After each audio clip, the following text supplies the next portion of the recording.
La rhubarbe, c'est vachement bon et on s'en occupe avec vous, Roland Motte, bonjour. Bonjour Xavier. C'est vachement bon mais on la mange pas tout de suite. Ah non, c'est pas le moment, donc on va déjà soit la planter, soit faire ce qu'on appelle la division de touffe, soit on va la regarder pousser parce que ça y est, On la regarde pousser. On la regarde On se met devant, pousser. on attend des heures comme ça. Ah bah plus des heures, hein, ça va être des jours même, hein, parce que elle est pas encore tout à fait prête et donc cette rhubarbe. Effectivement, une rhubarbe n'a jamais été prêtre. Non, c'est une rhubarbe dans l'église. Enfin bref, enchaînons. Oui, je vous remercie de m'aider.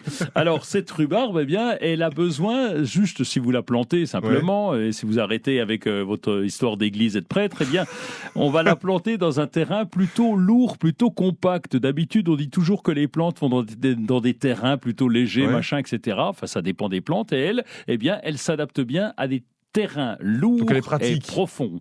Elle est pratique, elle peut pousser même dans des mauvaises terres, on va dire, ce qu'on appelle de la terre argileuse, qu'on considère comme mauvaise, mais finalement, elle n'est pas si mauvaise que ça, puisque la rhubarbe pousse très bien à l'intérieur. Donc on n'a pas besoin de mettre un engrais supplémentaire quand on plante la rhubarbe ? Quand on a le terrain adapté, c'est pas la peine. Et puis, elle a besoin aussi de beaucoup de lumière, de beaucoup de luminosité. Pas de soleil direct, ça veut dire qu'on va plutôt la pousser, la laisser pousser dans des coins, allez, on va dire un peu ombragés. Sous un arbre, peut-être ? Pas sous un arbre complètement, entre les deux. Je sais que je suis exigeant ce matin, mais, non, mais on comprend l'idée. Un peu entre les deux.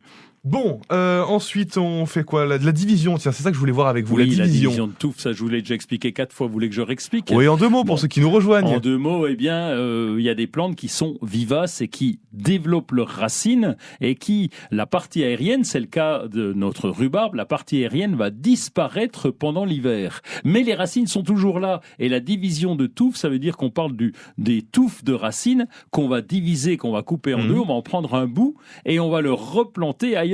Et l'autre bout, il reste là, donc il continue de pousser. Pratique. Donc tant qu'il y a les racines, ça se développe.